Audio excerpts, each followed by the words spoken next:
আসসালামু আলাইকুম প্রিয় ছাত্রছাত্রী, কেমন আছো তোমরা? তো আজকে আমি তোমাদের সামনে টেন্স নিয়ে আলোচনা করব, যেটা খুবই গুরুত্বপূর্ণ একটা ব্যাপার। আমরা এই টেন্সটা ক্লাস 6 থেকে শিখে আসতেছি আর কি। তো দেখবা তোমরা প্রত্যেকেই যে কোনো টিচারের কাছে যখন আমরা পড়তে যাই, প্রথমে জিজ্ঞেস করে যে বাবা তুমি কি টেন্স পারো? যদি বলো যে হ্যাঁ স্যার আমি টেন্স পারি, তাইলে বলে তুমি ইংরেজি জানো। আর যদি বলো যে না স্যার আমি টেন্স পারি না, তাইলে বলে তুমি ইংরেজির কিছুই জানো না। দ্যাট মিনস ধরে নেওয়া হয় কি, দেখো যে জানে না টেন্স তার নেই কোনো সেন্স, সে আস্ত একটা ননসেন্স। অর্থাৎ ইংরেজিতে যদি আমরা টেন্স না জানি তাহলে ইংরেজির কিছুই জানি না। প্রত্যেকের এমন একটা কনসেপ্ট। আচ্ছা তাইলে তোমরা বলো তো যে আমার ভাত খেতে ইচ্ছে করছে, এই বাক্যটির ইংরেজি ট্রান্সলেট কী হবে? ইচ্ছা প্রকাশ করার জন্য টেন্সের কোনো স্ট্রাকচার নাই, তার মানে কি এই বাক্যটি ইংলিশে ট্রান্সলেট হবে না? অবশ্যই ট্রান্সলেট হবে, কিন্তু কিভাবে? আজকে আমি তোমাদের সামনে টেন্সের 36টা স্ট্রাকচার নিয়ে আলোচনা করব, আর কিভাবে বাংলায় খুব সহজে টেন্স শেখা যায়। কারণ দেখো আমাদের বেস ল্যাঙ্গুয়েজ হচ্ছে বাংলা। আমরা যদি বাংলায় ভালো না বুঝি, ইংলিশে কখনোই টেন্স শেখা সম্ভব না। সেই বিষয়গুলো নিয়ে আজকে আমি তোমাদের সামনে আলোচনা করব। তো তার আগে দেখো আমরা এখানে 5টা সেন্টেন্স লিখছি। উপরে লিখছি যে কোনটি কোন টেন্স। কে বলতে পারবো তোমরা যে কোনটি কোন টেন্স? প্রথমটা প্রেজেন্ট কন্টিনিউয়াস, তারপরটা ইনডিফিনিট, তারপরটা কন্টিনিউয়াস, তারপরটা ইনডিফিনিট, শেষেরটা পাস্ট ইনডিফিনিট। এই হচ্ছে আমাদের টেন্সের কন্ডিশন। আসলে দেখো আমি এখানে যে 5টা সেন্টেন্স লিখছি, মজার বিষয় হচ্ছে এই 5টা সেন্টেন্সই হচ্ছে প্রেজেন্ট ইনডিফিনিট টেন্স। এখন তোমরা কে বললা যে I am student present indefinite tense? তো আই এম স্টুডেন্ট যদি প্রেজেন্ট ইনডিফিনিট টেন্স হয়, তাহলে প্রেজেন্ট ইনডিফিনিটের স্ট্রাকচার ছিল কি? Subject plus V1 plus object. তো এটা যদি প্রেজেন্ট ইনডিফিনিট টেন্সের স্ট্রাকচার হয়ে থাকে, তাহলে আমার প্রশ্ন হচ্ছে আই এম স্টুডেন্ট কিভাবে প্রেজেন্ট ইনডিফিনিট টেন্স হলো? এম তো আর ভি1 না। ভি1 মানে যে বাক্যটি দ্বারা অবশ্যই কাজ করা বোঝাবে, আর বি ভার্ব মানে হচ্ছে বাক্যটি দ্বারা কর্তার অবস্থা নির্দেশ করে। তাহলে দুইটা কিন্তু সেম না। তাহলে আই এম স্টুডেন্ট কিভাবে প্রেজেন্ট ইনডিফিনিট টেন্স হলো? এখন তোমরা অবাক হচ্ছ যে এই 5টা সেন্টেন্সে কিভাবে প্রেজেন্ট ইনডিফিনিট টেন্স হলো। তো দেখো আমরা, আচ্ছা তোমরা টেন্সের স্ট্রাকচার জানো কয়টা? 12টা। এই 12টার ব্যতিক্রম কি কখনো শিখছো? বা 12টার ব্যতিক্রম কি জানো? জানো না। আসলে টেন্সের টোটাল স্ট্রাকচার হবে 36টা। বিলিভ করো আর না করো, যে 12টা স্ট্রাকচার তুমি শিখছো, এই 12টা দিয়ে একাডেমিক অ্যাডমিশন কোনোটাই পার করা সম্ভব না। বিকজ অফ আমরা ফ্রি হ্যান্ড কেন লিখতে পারি না?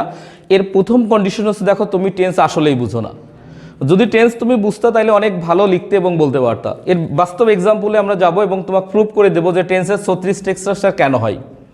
দেখো আমরা বলছিলাম যে tense comes from the Latin word tempus. Tempus নামক একটা ল্যাটিন শব্দ থেকে কিন্তু টেন্সের উৎপত্তি, যার বাংলা মিনিং হচ্ছে ক্রিয়া বা কাল, আর ইংরেজিতে বলা হচ্ছে কি টাইম। তো বর্তমান শিক্ষার্থীদেরকে যদি বলা হয় টেন্স শিখতে হবে, সবাই আমরা ভয় পেয়ে যাই। এই জন্য বর্তমান গ্রামাটিয়ানরা বলতেছে যে আসলে এটাকে টেন্স বলা যাবে না, এটার নাম হচ্ছে টাইম। আমরা এটাকে এখন থেকে কি বলবো? টাইম বলবো আর কি। তো দেখো কিভাবে আমরা টেন্স শিখবো, 36টা গঠন কিভাবে শেখা যায় এই বিষয়গুলা। যে প্রেজেন্ট ইনডিফিনিটের টোটাল স্ট্রাকচার হবে 3টা, আর আমরা জানি হচ্ছে একটা। তো নাম্বার 1 স্ট্রাকচার বলা হয়েছে কি, দেখো subject plus V1 plus object.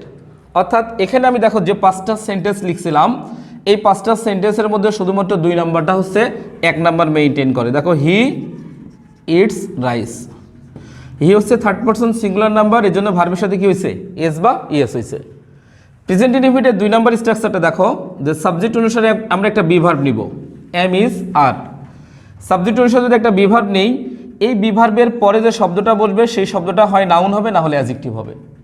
যদি সাবজেক্ট অনুসারে একটা বি ভার্ব হয়, এর পরবর্তী যে শব্দটা হবে সেই শব্দটা যদি নাউন অথবা অ্যাডজেক্টিভ হয়, তাহলে আমরা নিঃসন্দেহে মনে রাখবো সেটা প্রেজেন্ট ইনডিফিনিটের কয় নাম্বার স্ট্রাকচার হবে?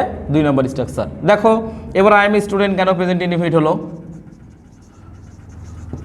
দেখো তো সাবজেক্ট অনুসারে একটা কি নিলাম? বি ভার্ব কি নিলাম? এম।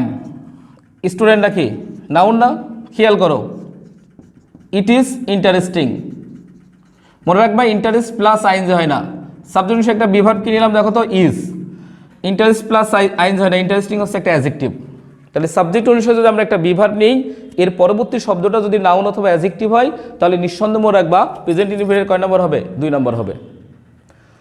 আচ্ছা প্রত্যেকের কাছে তো মোবাইল ফোন আছে। তো দেখবো প্রত্যেকটা ফ্লেক্সিলোডের দোকানে লেখা আছে এখানে ফ্লেক্সিলোড দেওয়া হয়। আচ্ছা বলো তো এটা কোন টেন্স?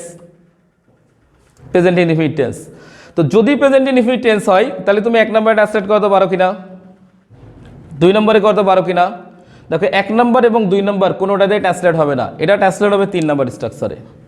খেয়াল করো, ফ্লেক্সিলোড ইজ গিভেন হিয়ার, এখানে ফ্লেক্সিলোড দেওয়া হয়। দেখো তো ফ্লেক্সিলোড কি? সাবজেক্ট, সাবজেক্ট অনুসারে একটা ইজ কি নিলাম, বিভার, পরবর্তী ভার্বের কয় নম্বর সারি? V3।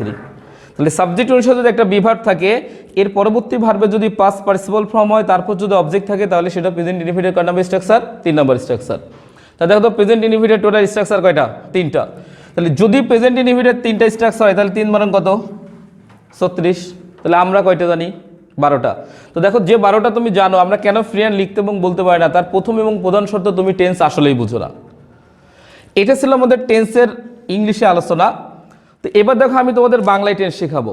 আমি কিন্তু বলছিলাম যে সহজে বাংলায় কিভাবে টেন্স শেখা যায়, কারণ তোমার যদি বাংলা ভালো জানা না থাকে, সারা জীবন চেষ্টা করলেও একটা বাক্যকে ইংলিশে ট্রান্সলেট করতে পারবো না। কারণ যে কোনো বাক্যকে যদি আমরা ট্রান্সলেট করতে চাই, আচ্ছা তুমি বলো তো যে এই বাক্যটি আগে আমরা বাংলায় চিন্তা করি না আগে ইংরেজিতে চিন্তা করি? আগে বাংলায় চিন্তা করি। তো যদি বাংলায় না বুঝি তাহলে ইংলিশে কেমনি করব? তো এই যে 3টা স্ট্রাকচার হলো, এই 3টা স্ট্রাকচারের পিছনে কারণ আছে না নাই? অবশ্যই কারণ আছে। তাহলে আমরা বুঝবো কীভাবে কখন 1 নম্বর হবে, কখন 2 নম্বর হবে, কখন 3 নম্বর হবে। দেখো বাক্যটি যদি আমরা সাবজেক্ট প্লাস ভিয়ন প্লাস অবজেক্টে ট্রান্সলেট করতে চাই, তাহলে এর বাংলা বৈশিষ্ট্য হচ্ছে দুইটা কি কি? নাম্বার 1, এই বাক্যটি দ্বারা কাজ করা বোঝাবে, বাক্যটি দ্বারা কাজ করা বোঝায়। আর নাম্বার 2, এই বাক্যটিতে কর্তা নিজে উপস্থিত থাকে। তাহলে খেয়াল করো, দেখো যে বাক্যটি দ্বারা কাজ করা বোঝাবে, যে বাক্যটিতে কর্তা নিজে উপস্থিত থেকে কাজ করবে, সাবজেক্ট প্লাস ভিয়ন প্লাস অবজেক্ট ছাড়া অন্য কোনো স্ট্রাকচারে ট্রান্সলেট করা যাবে না। সে ভাত খায়, এই বাক্যে খাওয়া দ্বারা কি কাজ করা বোঝায় না? যিনি খায় তিনি উপস্থিত আছে না নাই? এখানে কর্তা নিজে উপস্থিত আছে। আমি কলেজে যাই, এই বাক্যে যাওয়া দ্বারা কি কাজ করা বোঝায় না? যিনি যায় তিনি দেখো উপস্থিত আছে না নাই? আমি ইংরেজি শিখতে চেষ্টা করি, এই বাক্যের শেষ শব্দ কি? চেষ্টা করা। চেষ্টা করা দ্বারা কাজ করা বোঝায় যিনি চেষ্টা করে তিনি উপস্থিত আছে। তাহলে আমরা প্রেজেন্ট ইনডিফিনিট কয় নম্বরে ট্রান্সলেট করব? 1 নম্বরে। যদি বাক্যটি আমরা দেখো 2 নম্বরে ট্রান্সলেট করতে চাই, এই 2 নম্বরে ট্রান্সলেট করতে গেলে আমাদেরকে 2টা শর্ত মেনটেন করতে হবে। সেই 2টা শর্ত কি কি? নাম্বার 1 শর্ত বলছে এই বাক্যটি দ্বারা কোনো কাজ করা বোঝায় না, কাজ করা বোঝায় না। নাম্বার 2, এই বাক্যটিতে কর্তার অবস্থা নির্দেশ করে।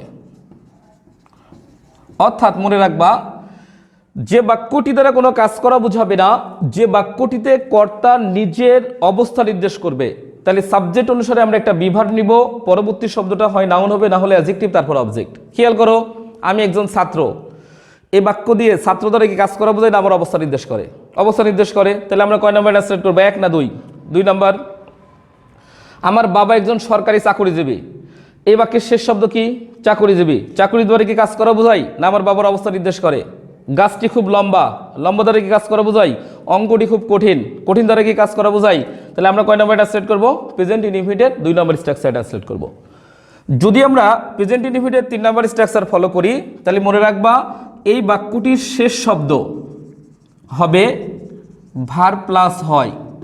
অর্থাৎ যদি বাংলা বাক্যের শেষের শব্দটি একটা ভার্ব থাকবে, তার সাথে হয় জাতীয় শব্দ থাকবে, আর এই বাক্যে কর্তার কোনো ভ্যালু থাকবে না, সবসময় আমরা কর্মের উপর প্রাধান্য দিয়ে কাজ করব। তাহলে যে বাক্যে কর্তার কোনো ভ্যালু থাকবে না, কর্মকে প্রাধান্য দিয়ে কাজ করা হবে, সাবজেক্ট অনুসারে আমরা একটা বিভার নিব, এর পরবর্তী ভার্বের পাস্ট পার্টিসিপল ফর্ম, তারপর অবজেক্ট হবে। খেয়াল করো, যে পদ্মা সেতু নির্মাণ করা হয়, এই বাক্যের শেষ শব্দ কি?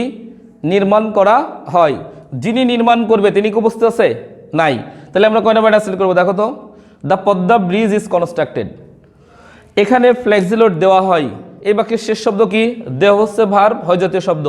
যিনি ফ্লেক্সিলোড দিবে তিনি উপস্থিত নাই, ফ্লেক্সিলোড ইজ গিভেন হিয়ার। রক্ত দান করা হয়, এই বাক্যের শেষ শব্দ কি? দান করা, ভার্ব, হয় জাতীয় শব্দ। যিনি দান করবে তিনি কিন্তু উপস্থিত নাই। দেখো ব্লাড হচ্ছে সাবজেক্ট, সাবজেক্ট একটা বিভার্ব নিলাম, পরবর্তী ভার্বের কয় নম্বর সারি? V3। নামাজের পূর্বে আজান দেওয়া হয়, এই বাক্যের শেষ শব্দ কি? আজান দেওয়া, ভার্ব, হয় জাতীয় শব্দ। যিনি আজান দিবে তিনি কি উপস্থিত আছে? তাহলে কয় নম্বর হবে? আজান ইজ গিভেন বিফোর নামাজ। এখন দেখো প্রেজেন্ট ইনডিফিনিটের টোটাল স্ট্রাকচার হচ্ছে 3টা। মনে রাখবা এই 1 নাম্বার স্ট্রাকচারে তুমি যতগুলো সেন্টেন্স তৈরি করবা প্রত্যেকটার প্যাসিভ ভয়েস হবে 3 নাম্বার, 2 নম্বরে কোনো প্যাসিভ ভয়েস হয় না।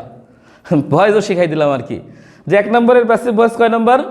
3 নাম্বার, 2 নম্বরে কোনো প্যাসিভ ভয়েস হয় না। কেন হয় না? মনে রাখবা যে বাক্যটি দিয়ে কোনো কাজ করা বোঝায় না, যে বাক্যটিতে কর্তার অবস্থা নির্দেশ করে সেই বাক্যটির কখনোই প্যাসিভ ভয়েস নির্ণয় করা যায় না। তাহলে এখন খেয়াল করো, যদি প্রেজেন্ট ইনডিফিনিটের 3টা হয় তাহলে 3 বারং কত? 36। আমার যদি 36টি স্ট্রাকচার জানা থাকে, প্রত্যেকটি স্ট্রাকচার যদি একটা করে সেন্টেন্স লিখি, 10টা করে শব্দ থাকে, 36 10-এ কয়টা ওয়ার্ড হয়? 360টা। এখন বলো তোমাকে কম্পোজিশন কত ওয়ার্ডে লিখতে বলে? 250।